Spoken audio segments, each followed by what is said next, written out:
Good morning, tatay, nanay. Unsay pangalan? Corazon, Apple. Si tatay. Pangalan mo daw. Ha? Pangalan. Romulo. Romulo. So, unsay ginabati, nay? Ay, ubo. Ubo, hanga.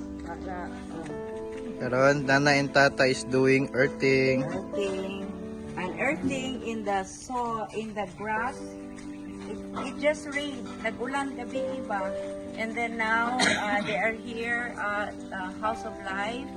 And they're doing earthing exercise to expand the lungs and to remove inflammation. So look at them.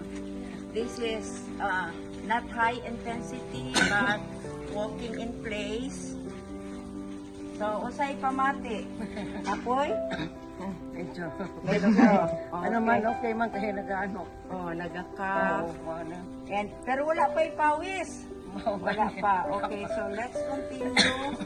Let's continue earthing. Pwede maglakaw-lakaw. You can walk. We do this at least mga an hour, 1 hour. So thank you. Bye-bye.